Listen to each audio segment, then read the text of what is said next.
did you ever see yourself becoming an activist, the face of a movement? Did you ever see this coming?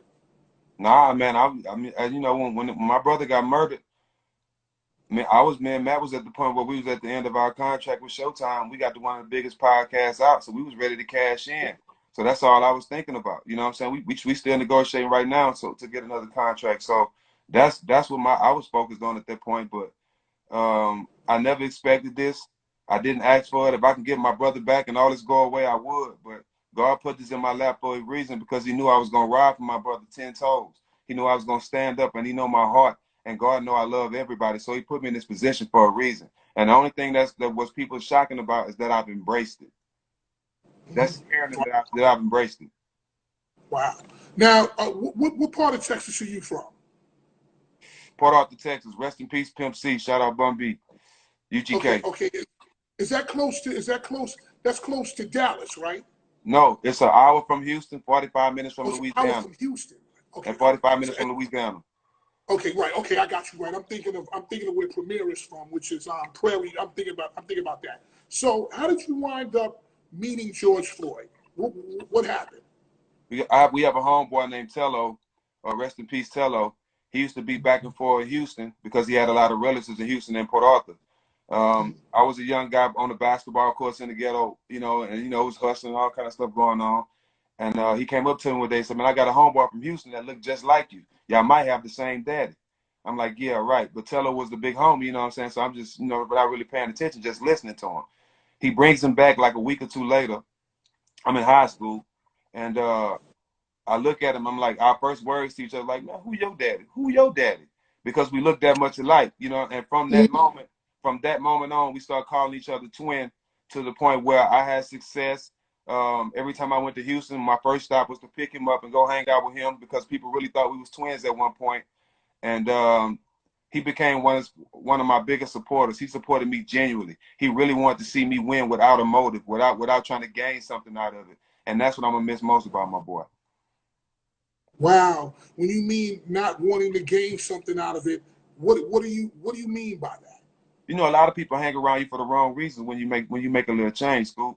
They hang around you for the wrong reasons, and their loyalty is how they benefit. Their loyalty is not to you. So as soon as you cut them off, they're not loyal to you, and that ain't real. That ain't real people. And then you have a lot of people around during that time, and God do that so because you got to learn. Experience is the best teacher, and I've been there. So it's all a part of it. I wouldn't change it for the world. Wow. So he never really asked you for anything. He never really was hanging on like that. He was just your man like that. No, never. He wanted to be a protector and provider for everybody. He wanted to get his own. Even a lot of people don't know this, and this might be news to a lot of people and to the world. The day my brother got murdered, I got the DMs. Did 2 interviews for jobs. One of the jobs that he got, the ladies DM'd me and told me when he came there, the office was real down. They was having a bad day. He came in there and brightened up the whole office and actually got the job. And when they found out it was him that got murdered, she said the whole office hasn't been the same. This is facts. And this is why a lot of people don't like to hear me talk, because I don't make up stuff. I don't assume nothing. I speak facts with proof. And a lot of people don't know my brother was on the right track. That's the only reason he was in Minnesota. And the sad part about the whole thing, Scoop, is that somebody that shows so much love to everybody had to die from somebody showing so much hate. It don't add up. So there have been many people, especially talking heads and pundits and people like that, trying to assassinate his character in order to justify what happened. I've heard everything from, oh, he went into somebody's house, oh, he did, whatever they said. It has nothing to do with what happened that day. But for all of the negative things that people may have been told, I want you to tell us more positive stuff about him and things that were really good about him. Well, one thing, let me say this first.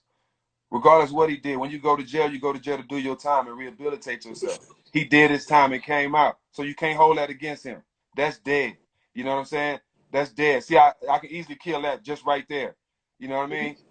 But George was a person that he wanted to protect. He was a protector and provider. I mean, I remember when he got out of jail and he was on his way to Minnesota. His whole conversation was he wanted to do better and change his daughter's life.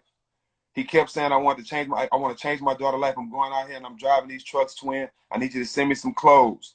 And I sent him all kind of clothes for his job interviews and all kind of stuff. And he was really trying to turn that corner.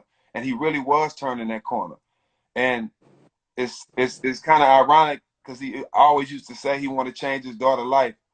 It sucks he had to give his life to change her life, but her life has changed, and she's definitely living her best days right now. Wow. Well, in what way has her life changed, and in what ways is she living a better life with him not being here? I'm interested to know. Yeah. Why you say that. Well, simple fact, not because he's gone. She'll never shake that. She was here with me like a week ago, asking me, Uncle Jack is when we go to such and such, is my daddy gonna be there? So she's still scarred, but she has access to things that she would never have access to. Their life is changing. A better home, better cars, better lifestyle. Barbara Streisand gave her some stocks to own some of Disney. Things that would have never happened in her life. You know what I'm saying? So a lot of things are happening, and their life are changing for the better. They don't have to live in the ghetto no more. She has access to a better school, a better education, all these things that matter to me, you know, and that matter to her daddy. The things that he wanted to do that he wasn't physically able to do. They're happening now, and his death is not going in vain. I hate he had to go, but he's doing what he wanted to do for his daughter, and that's changing her life. So somebody gave the family a house?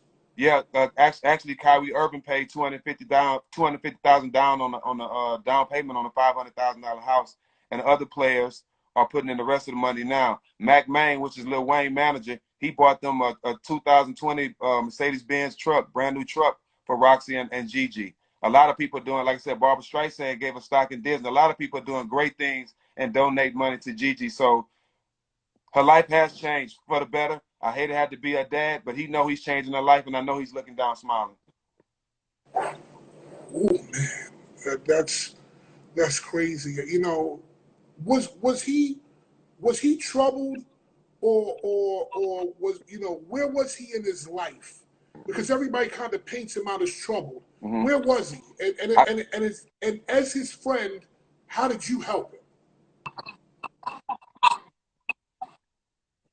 Well, let me explain. He was the typical black man. We grew up in areas where there's not many options, and we got to figure it out.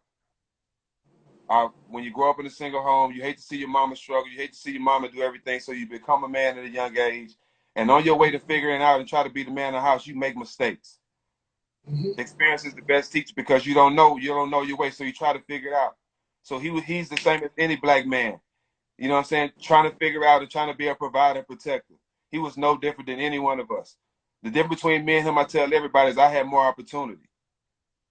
I had a guy who I love today, a Jewish kid named Josh Passner, who drove down to Port Arthur, Texas, to the ghetto and asked me did I want to play on his basketball team, AAU basketball team called the Houston Hoops. If he wouldn't have did that, my life wouldn't have changed. Nobody would have never heard about Steven Jackson. So just little stuff like that was the only difference between me and him. I just had more opportunity. He was an athlete in two sports. He just didn't get the same opportunities I had. Wow. Where were you when you initially saw the video?